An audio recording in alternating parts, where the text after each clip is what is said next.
Larry?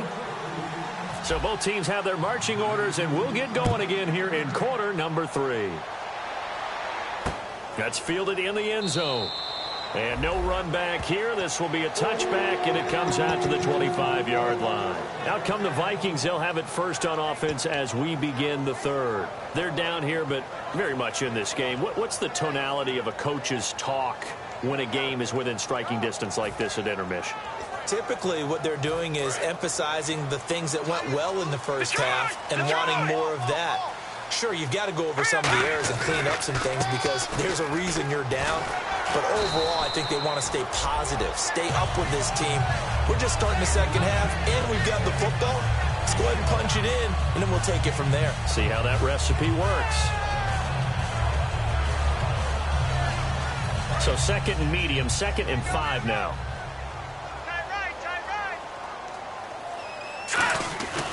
They'll run again with Mason. And he'll lose yardage here, going down back at the 28. It'll be a loss of a yard, and that'll make it 3rd down. And they're going to hurry back to the line now. They come out here in the eye. They'll look to throw. Out to his left. And he's able to find Diggs. A good pickup there at 22. I don't care how many times we see it. I still get a kick out of watching quarterbacks and receivers do the pass tree in pregame warm-up. But I always remember that when we go to practices, we see that after practices as well. They really tune it up, don't they? They tune it up. They know why they do it for these situations. 1st down. And they build that trust, and that's why they're able to find him in this type of a situation. And the big guy catches the ball out of the backfield, and oftentimes it's quite a surprise to guys playing defense because not ordinarily thought as a pass catcher, it often works when they decide to dial it up. He's going to flip that out to the flat. It's complete. And they'll lose a yard that time, and that's going to lead to a 3rd down. Well, they try to swing it out left into the flat, complete, but really nice open field tackling. And they played that one like a great boxer. They were on their toes on that one. They weren't back on their heels reacting to the play. No, they saw it, came right for it, and made a nice tackle for lost yardage. Green, 39, Leopard. Back to throw again. Trying to lay one up deep. It's caught in the end zone. Touchdown, Minnesota. Their big-bodied receiver. His first touchdown on the year. And the Vikings are within a 2-point conversion of tying this game. So they're going to go for 2.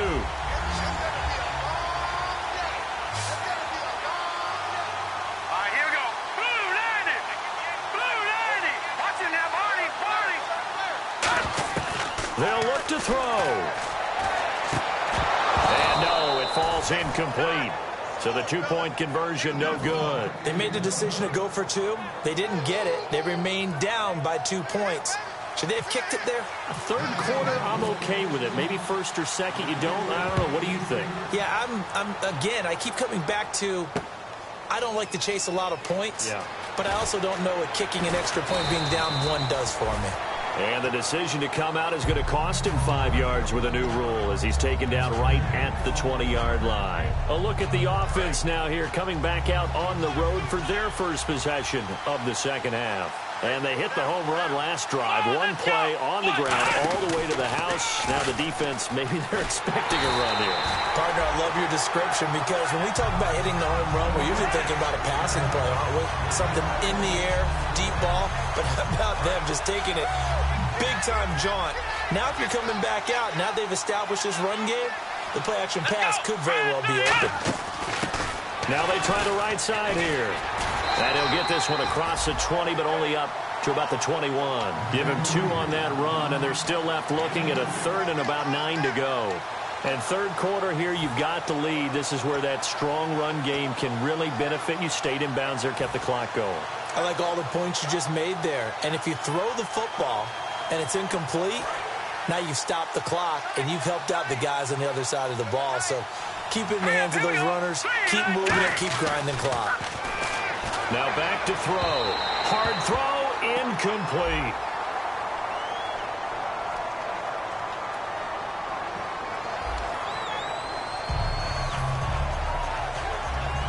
Here comes the Lions punter now as he's on to kick it away.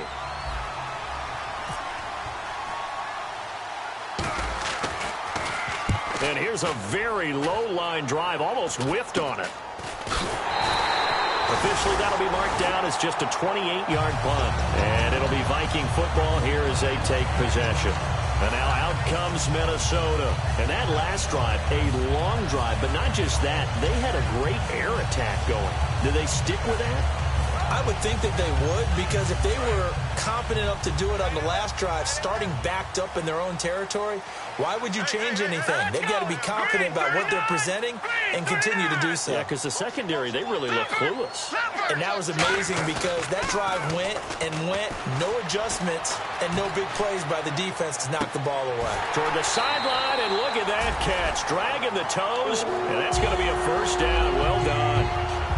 As a general rule, offensive linemen like to know where their quarterback's going to be when he's setting up to throw the football.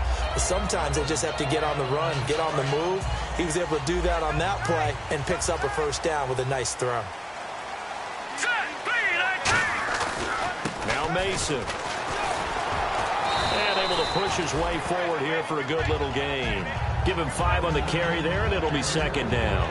And that's exactly what you want on a first down run. Pick up 5 yards, bring up 2nd and 5. The defensive line, though, they've got to figure out a way to out-leverage the guys up front because the offensive line is winning at the point of attack. They'll set up a throw.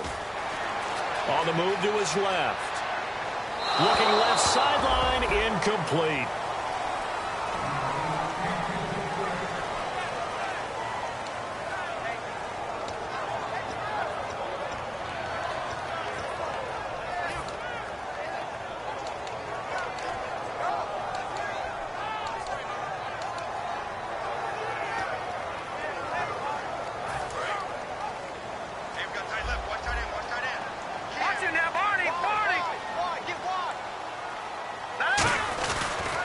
Mason. And some room to run now. And he takes it down to the 13 and picks up the first. That one goes for 13 yards, and it moves the sticks. Well, so much for him being bottled up throughout the day. Finally finds a way to break through and get a really nice gain. The defense had felt great about what they had going. Now they've got to turn their attention to getting it back in that direction. Can they bottle him up again? Because I'd say after that run, confidence is pretty high for him. It's a 7-yard carry to set them up with a 2nd and 3. This drive is turning into an extended one, and the guy carrying the ball, he's becoming more like a body blows guy. Every carry is putting some damage on the defense. So after a while, I'm not too sure how many guys are going to want to run up and tackle him.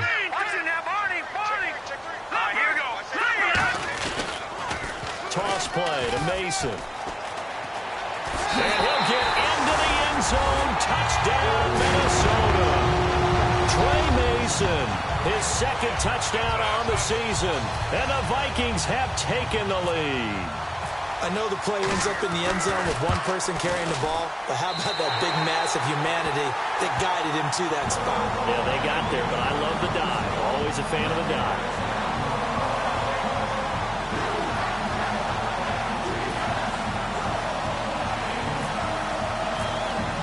Minnesota's kick team ready, and the Vikings boom it away.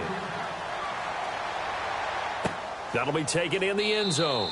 And no run back here. This will be a touchback, and it comes out to the 25-yard line. And Detroit getting set to go now.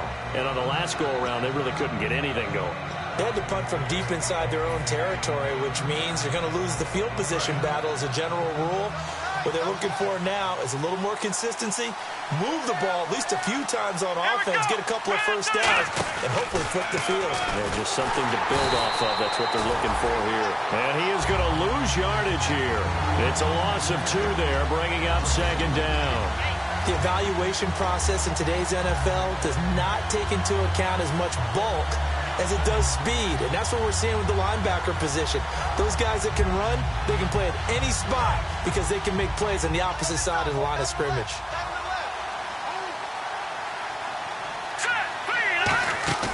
Now this time he'll look to throw. He's going to launch this thing way downfield. And it's knocked away and incomplete.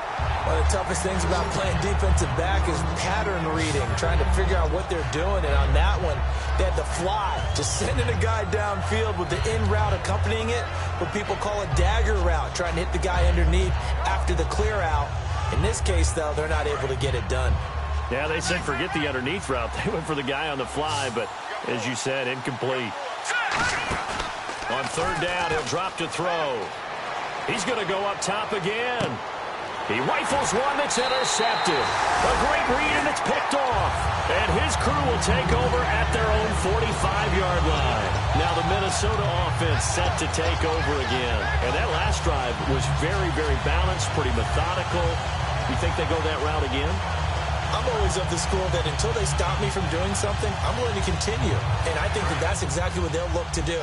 But the beauty is the balance that they've created sets up opportunities for big plays. Looks like a run, turn it into a play action, and throw one deep. And he'll be taken down just shy of midfield after a gain of about 4. Some of the most unselfish players on any football team, defensive tackles, because we ask them to just eat up blocks and allow other people to make tackles. But when he can make a play himself, as we just saw there, that's a big day. On the ground again, it's Mason. And this carry not as productive. He's swallowed up at the line of scrimmage. No gain on the play, and it'll bring up a third down. And quickly, they get to the line. And the Lions going with an extra DB here on third down. From the midfield stripe, they'll look to throw. And he couldn't hang on to it through the contact. Incomplete. That was a classic example of trying to run with the ball without securing the catch. He was thinking about those rack yards instead of making the catch first and then taking off. Here's Pat O'Donnell now. He'll boot it away from about his 35.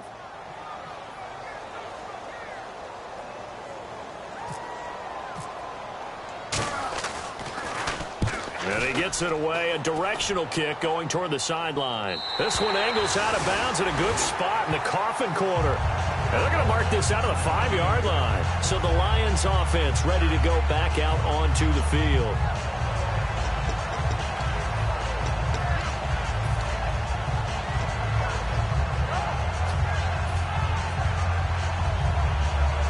Trying to get one more in here before the quarter breaks.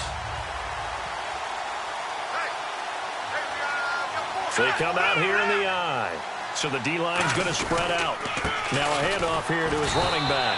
And he'll be taken down after a minimal pickup, and that will take us to the end of quarter number 3.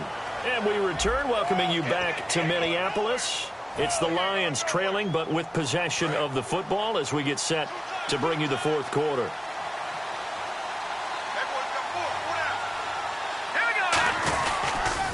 Now they'll run it on the toss. And he is going to lose yardage here. He lost 2 there, and it's third down. One of the toughest things for an offensive lineman to learn is the ability to get in space and hit people who are moving targets. And linebackers are not easy ones to hit because they know how to move, juke, and make you miss. And that's exactly what he did on that play. A nice play for the defense.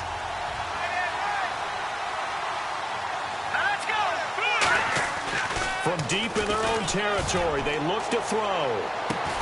And he's going to be intercepted a third time. A great read, and it's picked off. And to the 43. So down inside the 45 to the 43-yard line. That's where they'll take over.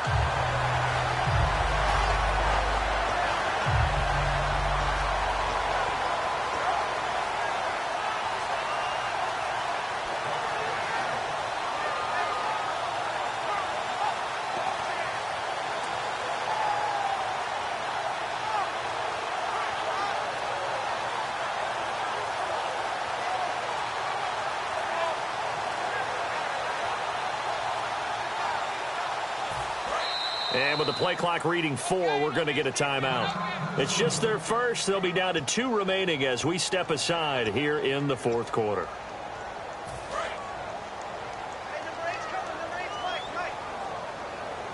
They come up in an offset eye. They'll try and start this drive in the air. Quick hitter here. It's complete. And the stop here will come at the 38-yard line. 5 yards on the catch there, brings up second down. Well, if you do read man coverage, Brandon, the drag route's a pretty good one to run against it because you're running away from people on it. They'll drop the throw. And a quick throw here, that's complete. They call it a gain of 19, and it moves the chains.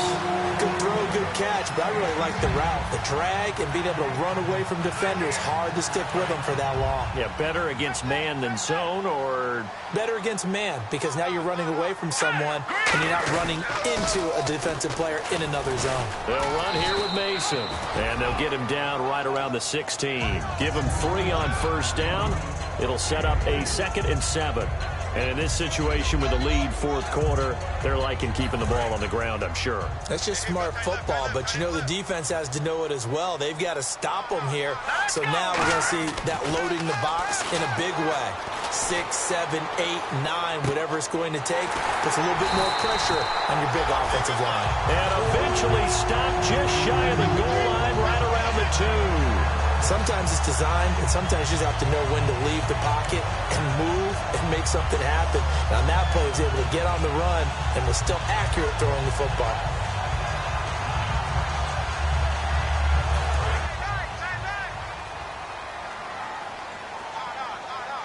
They come out here in the eye. No, check, Patriot. Watch it now, Barney. No, check, Patriot. Detroit.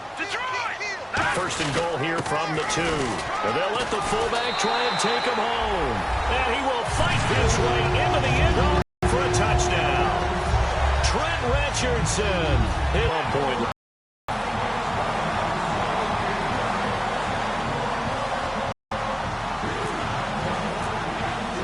Minnesota's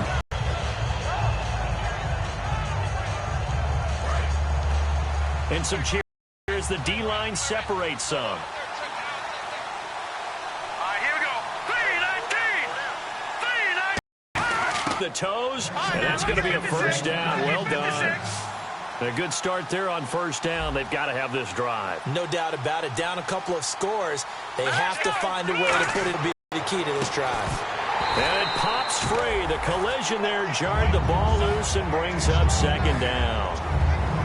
Today's NFL, these big guys are featured receivers. They move them all over the place to try and find good matchups, and they had one. They were just unable to complete the pass.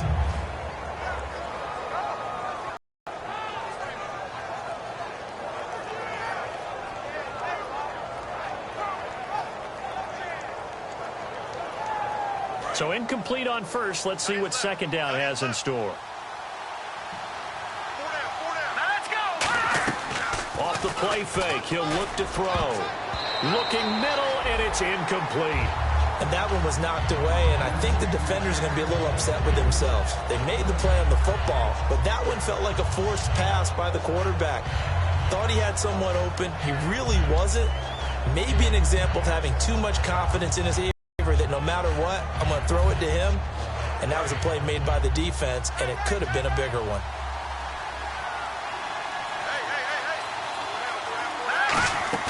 Here's a play fake as they set up to throw. He's got his man on the crossing route. A gain of 26 on the third down conversion. And a 2-score game, obviously. Every play, every third down, like we saw there, magnified. Big pickup. What they really want, though, is to not even get to third down. They've got to maximize time and conserve as much as possible. The defensive line disperses a little bit here, maybe expecting a pass. Here we go now. Now a play fake here on first down. And no escaping this time. They got him for a sack. It'll be a loss of 10. And it'll bring up second. Looking to speed things up here, going with some tempo. A play-action fake. They'll look to throw. A hit as he throws there, incomplete. When defenses get to the quarterback that quickly, a lot of times it's called a jailbreak. It wasn't quite that fast, but fast enough that he had no time to look downfield and set himself to throw the ball. And as he tried to do that, he was hit and it forced an incompletion. They come up in an empty set. 4 wide receivers, 1 tight end. Now a 3rd and long. They'll look to throw. And incomplete. He can't hang on. Would have been a nice catch. Instead, it brings up a 4th down. Well, they went for the big play there, but that drop could really hurt their momentum.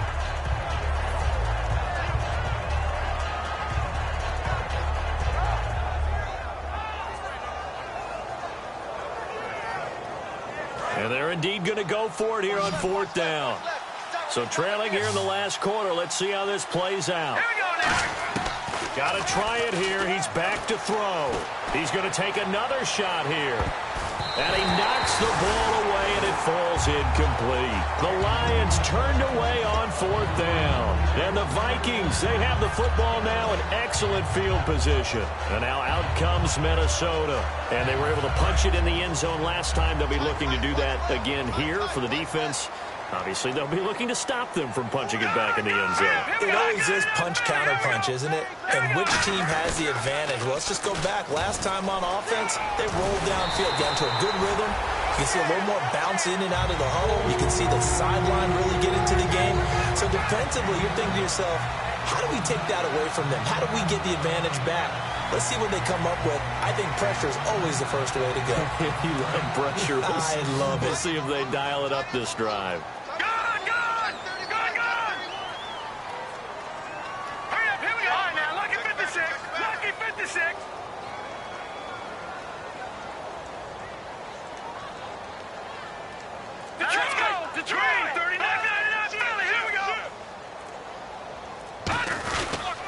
Now they run. It's Mason.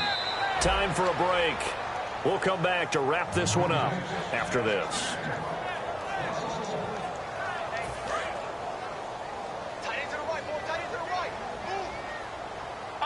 They come out here in the eye. Now they'll run it on the toss. And he's got some space here. He'll get it to the 23-yard line. They get 9 yards back on the run there, and they're left with a much more makeable 3rd and 2.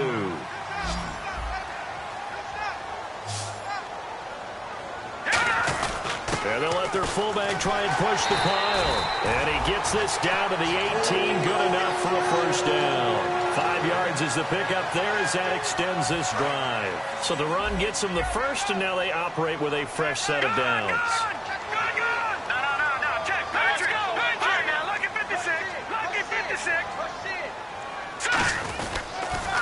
Now they'll run it on the toss. And eventually brought down, but it's near the 5 at the 6. It's a nice pickup at 12 yards, and it gives them a 1st and goal. They're going to hurry back to the line now. First down and goal. The offense knocking on the door. And he'll take this one down inside the 5 to the 3. It'll be a 3-yard pickup, and it brings up 2nd and goal. Good solid gain on first down, about what you'd expect from the big guy carrying the ball. They run it with Mason, and he is going to lose yardage here. He lost 4 there, and it's 3rd down. On goal-to-goal runs, when you create lost yardage plays, the only way that happens is either called pressure or what I like to call straight-ahead pursuit. A great read, and they get to the backfield and make the play. And that was a big chunk of yardage lost. Well, they've gone to their fullback quite a bit. He'll get it again. Call it no gain on the play, so no help there. And now 4th and goal. Well, they could just run this clock out, but here is the field goal unit on 4th down. From the left hash, a chip shot here.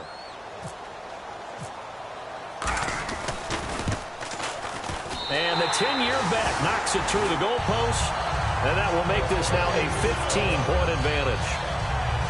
And, Charles, I think when the schedule comes out, all teams, no matter where they're predicted to finish, talk about protecting your home turf. They were able to do that here in this one. Similar to a tennis match, right? Not letting them break your serve. That way you hold on to it. They got it done, and they feel very good about that victory.